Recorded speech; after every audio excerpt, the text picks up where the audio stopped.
Welcome to the channel, Stroke Daddy, where we love golf so much we give it extra strokes. Thanks for tuning in. You will be golfing with me today. And you know I'm Malcolm Greenhouse, and I also go by Mr. Hit It Again. If I don't hit it good the first time, guess what? I am going to hit it again. Hey, today you're in for a zoom, zoom, Hey, we don't have an audio guy, so I'll do the sound effects, but you're in for a racing experience. You want to take it from there? Yeah. So it's your boy, Big Fan, aka The Long Stroker. If you ain't stroking it long, you did it wrong. I like to play golf, she call me Stroke Daddy. I stroke it so good, she yell Stroke Daddy. She know daddy long legs, she know step daddies. But when she met me, she met a Stroke Daddy. I like to play golf, she call me Stroke Daddy. I stroke it so good, she yell Stroke Daddy. As he said, we got an episode today. It's going to definitely give you some adrenaline because this person is used to it going fast in cars. So without further ado, you mind coming in, letting SD Nation know who you are? I'm Aaron Banfield. I'm the CEO and co-owner of Full Throttle Adrenaline Park. We've got a bunch of parks all over the Midwest. Good place to come out, get the adrenaline pumping, have a good time, and happy to be here. Absolutely. No, we appreciate you coming in and joining us here at Swing Fit in Blue Ash today. We always start off with an icebreaker. We got a joke for you. All right. So, why was the NASCAR racer banned from the golf course? I don't know why. He kept putting the ball in the hole too fast. That's good. Hey, that's good.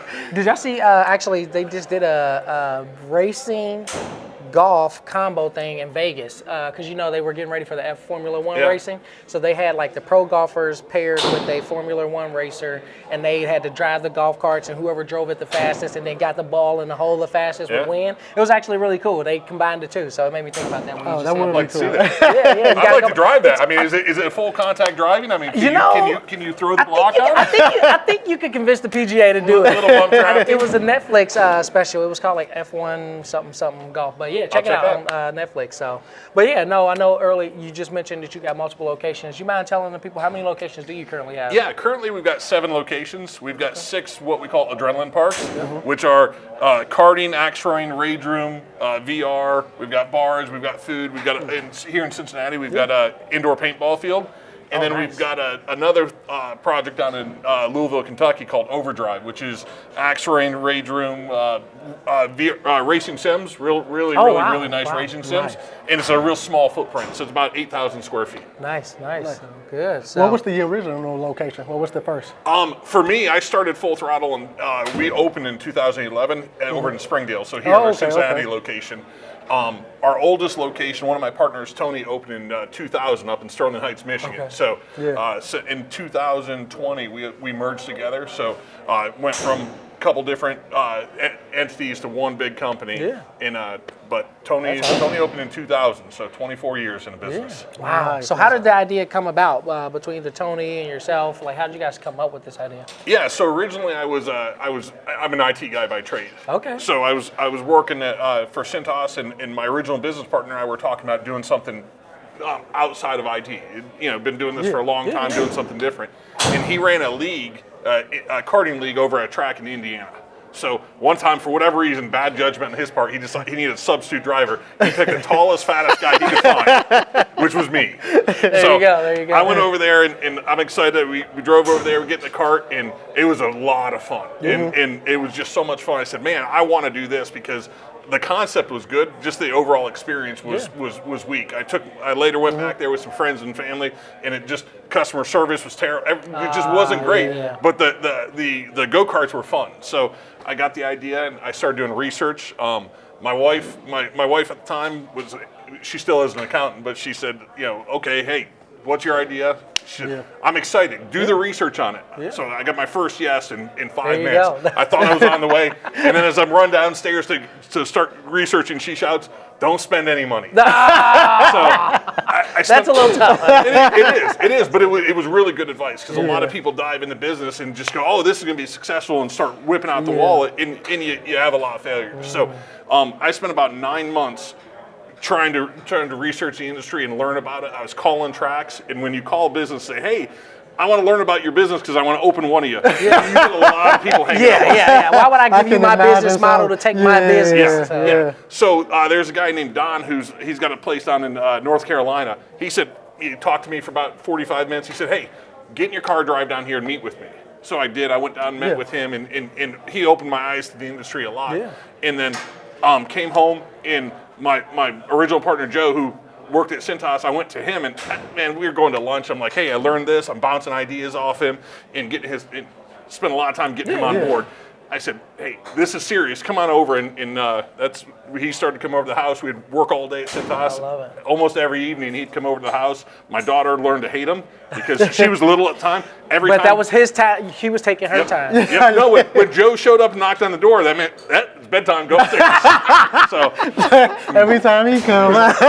Uncle Joe needs to stay away, Dad. so it's funny, when she sees Joe, she does yawn still to this day. I don't know why. But so Joe and I got together, and all in all, from the first time I went over there till we opened was about a 2-year period of time, because we spent a lot of time. I mean, both of us gave up really good careers, upward trajectory, making good money to follow our dream, and it was that's how we got going. It was well worth it. That's awesome. Do your homework on the front side, plan, really understand what you're doing, and then your chances of success go up a lot. What piece of information did you get that made you hopeful? When the person that did say, come on down, I'll give you some game. What piece of information did you get that made you like, okay, I can see a future in this? Yeah, I don't know that it was anything that I learned from Don or from other people. It just I saw it and said, hey, this is a good time. It's being done in a lot of places. Yep. Okay, these guys that in the track I first went to, unfortunately for them, they're out of business. But they did it, and I'm like going, I'm a smart guy. I can do this. I believe in myself, and I can do this better. And then once I get Joe on board, and we really started going through it, saying, okay, how do we want to be different? Because anyone can. A lot of people can rent space and put a go-kart track in, but how are we going to do this differently to really make it something that's going to survive, more than a few years?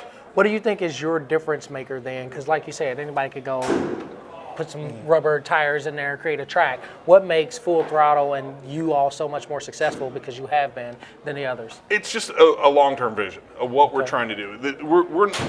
Originally we started with a couple local guys.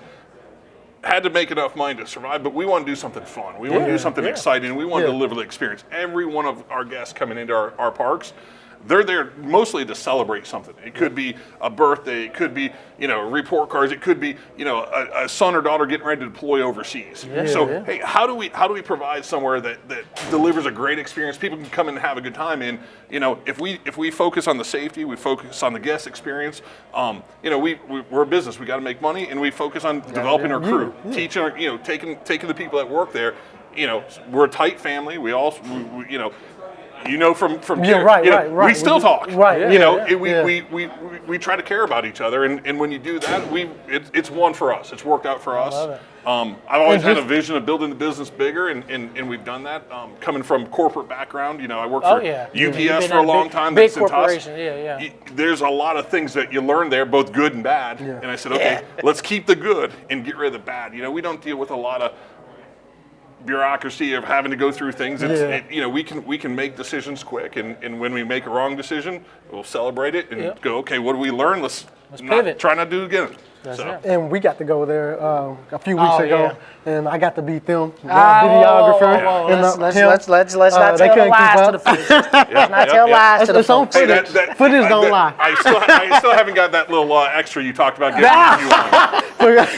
He gave him the fast car. See, he gave him the fast car. That's all. No. But to speak on the experience, it was a great time. Oh man, the safety videos, everybody was happy to be there, and it's kind of hard to be in a bad mood when you at a go-kart and watching everybody have fun and paintball. They even had a junior thing. Like I saw a time where they had like a bunch of kids go out, and obviously they could ride with their parents, but some would drive themselves. It was cool just to see, like, man, not only it's a lot of adult fun, but even some of the kids were able to join in and have some fun too. Yeah, we got a lot of kids. I mean, we are an adult-oriented business. But our demographics 14 to 44 is the prime demographic, mainly over 18. But it's great, and I like it. It's fun for me. I've seen kids who started racing there, who have gone gone through their careers, and hell, one of the kids that was racing there from day one.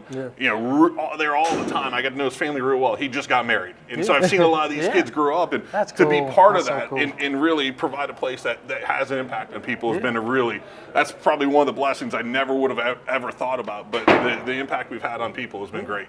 Tell me a little bit about something. You were talking about people, and it made me think. Tell us a little bit about you. You know, who is Aaron Banfield? Well, I'm me. I grew up I was born in Michigan. I moved to Sorry to hear. It's all right. But I grew up in South Florida. So I grew up in West Palm Beach area. Lived down there for a long time.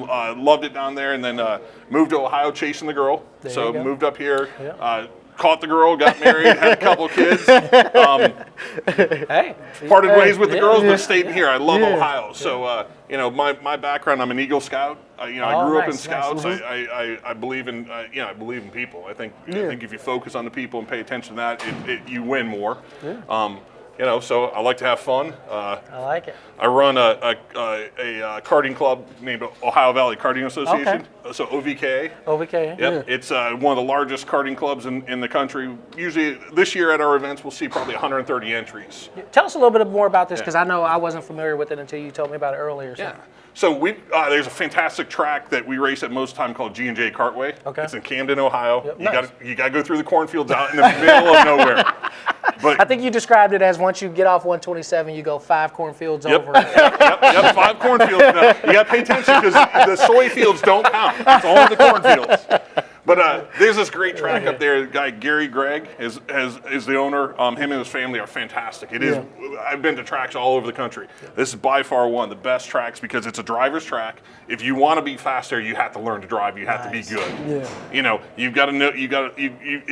And we produce a lot of national championships who learn to drive at that track. So Gary and his family have our club has been racing there for 60 years now. This is our 60th anniversary. So I'm excited this year. We just got the track repaved. So it's fresh asphalt. It is going to be great. Yo ass, yo fault. That's what my dad used to call asphalt. Yeah, well, that's it. So I'm looking forward. It'll be when we reopen the track and get those first couple events. I know we'll be busy pulling carts out of the bags because it's a new track, but it's a good time. So and we race from April to October. Okay, so it's coming up. Yeah, we got 14 points races for the season, and it's a great time. We got drivers as young as 5, all the way up to I think our oldest active driver right now is in his 80s. Man, that sounds incredible. Wow, that is. So, well, you know, all that talk about race car is fun, but we about to play the real sport. I mean, the cheaper man sport, golf. I don't know that that's cheaper man sport though. We having these discussions because our cameraman is a racer. He's a big racer. So his cars cost more than everything I spent on golf. Here's the thing. He can sell his cars when he's done. This is true. That's very true. I'm going to take my clubs to play it against sport and get $17. they're all going, why are they all bent over? So I didn't know they were supposed to have a U shape. So. But, you know, in business and in life, I'm sure you've had a lot of close calls, especially racing cars and, you know, starting a business and taking that chance. So we're going to play some closest to the pin here at Muirfield Village. We'll get 3 holes, 3 shots each, and we're going to see if you can use those experiences with them close calls to get this ball close to the pin. All right. So it'll be myself, the long stroker. You'll see Mr. Hit It Again, and you'll see this weird name on it like, dude, where's my ball? Hopefully that is not the case. We're going to find it. All right, let's go ahead and get started. Oh, God. Hey, didn't we just say don't kill the camera? I know, right? I tried. I tried hard. Penalty added. 25% of what? 391. Oh, man. There it is. Cut now. Oh, it drew. Good contact, though. Oh, you got hit by a tree. I did. Straight down. I thought it cleared it. I thought it hit the mouse pointer up there and was like. It only took 2 shots to warm up a little bit. Right. Yeah. Ooh, I like the sound. I like the sound. Oh, yeah. Left. It's got that slice. Left. Oh, that's the number, though. I like that number. This is going to be the best one right here. I feel it.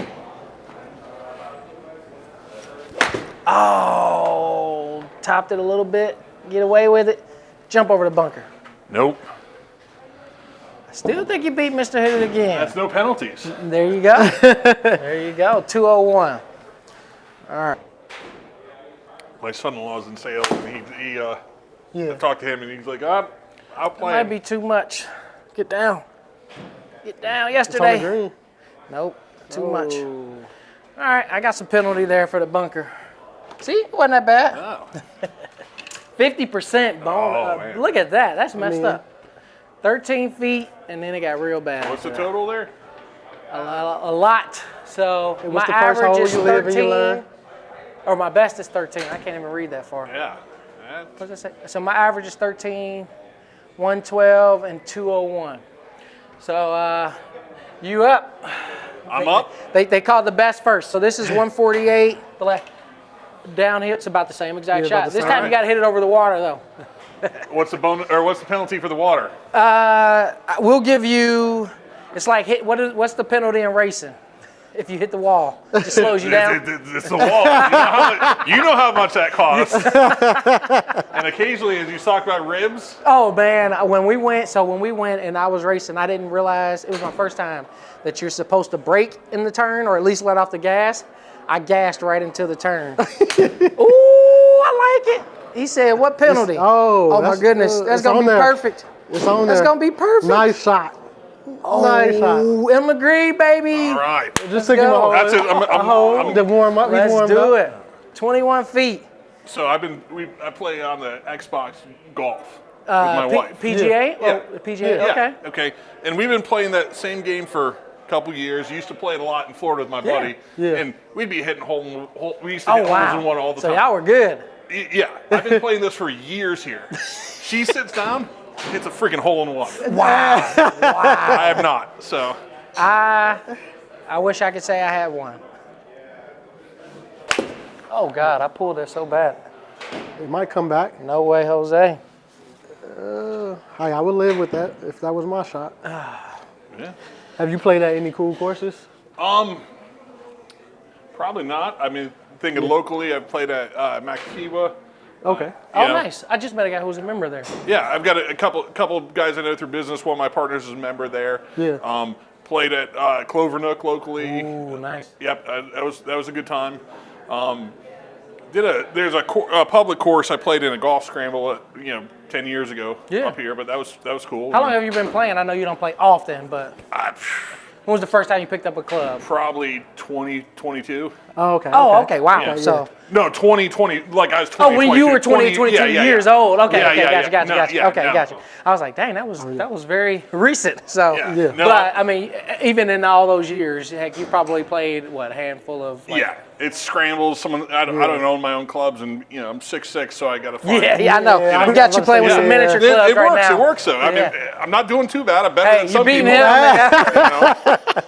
Heck, you'll beat We me talked on this about how one. we got to You'll beat me on handicap this us, and I do have that shot collar we're going to put on your arm. My role is to make our guests look good. There you go. Hey, I like that. Somebody's got to do it, right? Absolutely. But no, so, when I think about like golf, you mentioned scrambles and stuff. That's one of the cool things about this game is that you get to play with your buddies, you get to play with friends, and you go out and have some drinks and you shoot the crap and you just shoot like crap too. But that's what I really have loved about this. And I know you mentioned a couple of business people and that's how you've been able to get on some of these cool courses. And that's how we do with this podcast. We've gotten to play in courses in Orlando we would have never even knew existed. We've got to meet people like yourself and play with people like yourself who, just where else would our lives paths have crossed. So that's the cool thing about this game. And, I'm sure racing is probably very similar too. You meet a lot of cool people and things like that. So Absolutely. I think you do at the racetrack. I think on the golf course. So it does it doesn't matter. Like I'm not a golfer. Yeah. I'm having a good time. I'm keeping up at least so Hey, far. We'll see a couple holes from now where we're at, but it's a good time. I know you was telling us about a cool concept in the racing world, the lemon races or something like Yeah. that. Tell us a little bit about that. So 24 hours of lemons is Okay. it's are we PG or? No. It's shitbox racing is the idea. like You it, I go like out and you buy a car you're supposed to be under $500 for the Yeah. car. You put in the safety equipment, you go to a track, and you have fun. And it's great. I was at Gingerman. I think there were 84, 85 cars on the Nice. track. Yeah. So it's crowded. Yeah. But you're just out there driving around, and I was racing a Nissan Sentra, which front wheel drive, really fun car, sporty. I love it. And there's a Geo Metro out there. Nice. I love those guys. Throwbacks. I think it was probably like a 2-cylinder or something like yeah. that. But I love those guys because every 4 or 5 laps, I was passive. Passive? They made me feel fast. And you know, that? Pintos. You see any Pintos out there? no, we didn't see any Pintos, but there were these guys in 24 Hours of Lemons. You people do a lot of stuff. The Geo Metro had these big ferry wheels, and there was a team from Detroit had this big old I don't know what it was. It was one of the big old solid Detroit cars. Yeah. And they had covered this thing with aluminum foil, glued it on, and it had a big fishtail, and it was a giant carp. I love it. So we're out there, and I'm racing with these guys, and the beginning of the race, it was wet. It was wet. So the front wheel drive car was definitely the way to go. And these big V8s, we're killing these guys. Yeah. And so these guys are out there, and at one point we had a near miss where they almost took me out. And so I did my first stint. I go in, and we did a driver change, and I walked over to the officials, and I asked them. I said, "Hey, what's the rule on car-to-car contact?" They're like, "You're not allowed to touch the other car." Okay. I said, "Okay. Is a big fishtail? They got this giant plywood fishtail." Please tell me you knocked their tail I'm off. like, is that a part of the car? They're like, "Well, what's it made of?" I said, "It's a plywood thing." They go, "Is the car wood or metal?" I go, "The car's metal." They go, "Then it's not part of the car." So my next stint, and I'm talking to some of the other teams. In the next stint, I get out there and I get behind these guys, and the guy driving was hard to pass. I mean, he was good. He was good. It was hard to pass, and so I took to taking swipes across his back end and hitting this tail, trying to knock it off. Did you make it? Did you hit it? Well, I hit it a few times. I didn't knock it off. Fall off but here's the cool thing. As people are lining up behind us, when I finally passed this guy and jumped by him, the guy behind me jumped in and started taking swipes at the tail. So within half an hour, that thing was gone. That would be so fun, gone. man. That would be so fun. And I'm not sure that was spirit intent, but that series is just a lot of fun. Everything is tongue in cheek.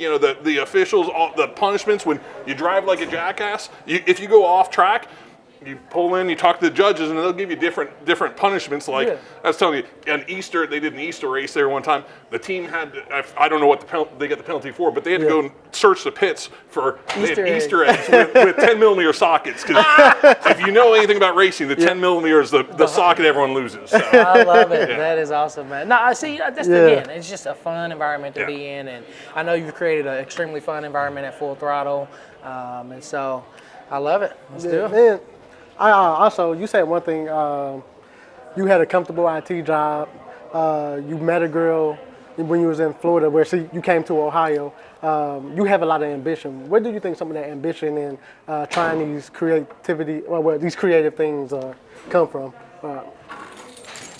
Yeah, I don't know. I'm not sure. It's just growing up. It's always been a matter of if I see something.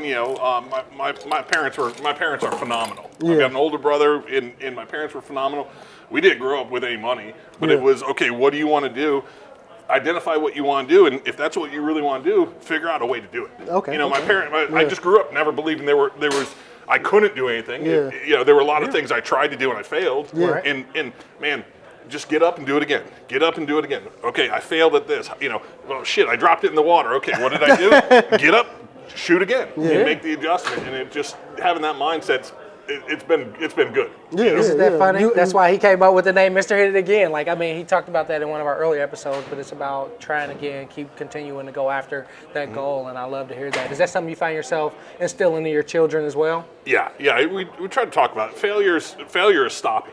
I've had, in the last couple of years, we recently looked back, and we wasted a lot of money trying things. And we spent a lot of money, a lot of things, just, it didn't work out how we did it. But I don't view it as a failure. It was just a really expensive learning opportunity. How do I apply that going forward?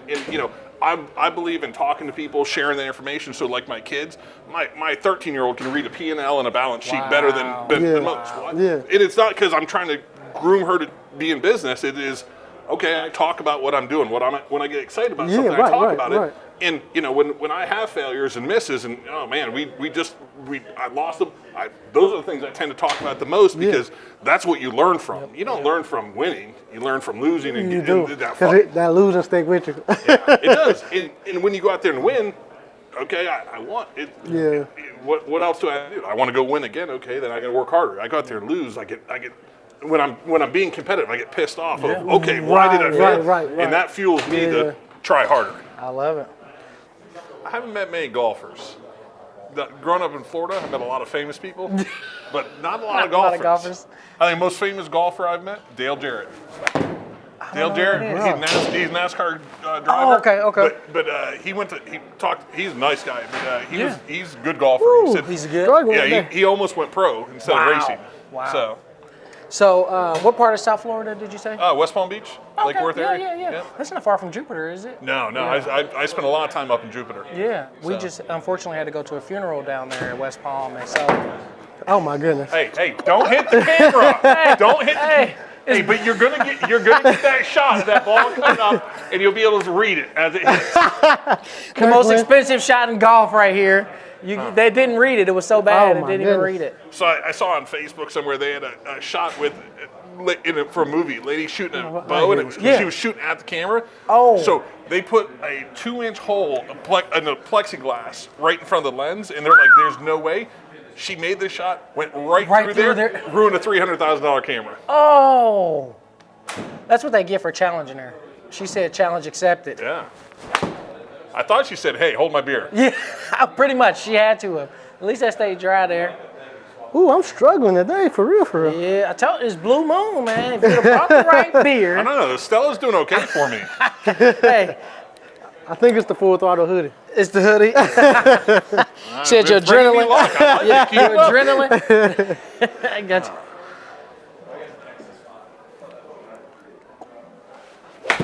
That's not going to go anywhere but water. Oh, what the That hole was tough. Yeah, that was. That hole was tough. All right, All right. So average. So yeah, Got it. we look at our average. First round was 13-10, 55-31. Hey, look at that second round by you though, Aaron. 21 feet on that. Even was a a blind tough squirrel finds on a a nut tough once in a hole. while. 21 feet. That's pretty Nice. impressive. Yeah. Mr. Hit It Again, not your best day. Ooh, not my best. I think that might be the worst it can get. That is the worst I've seen you hit. On the actually. bright side. I think you can do better. I think you can get better. You can be worse. This is true. I've seen 100 up there before.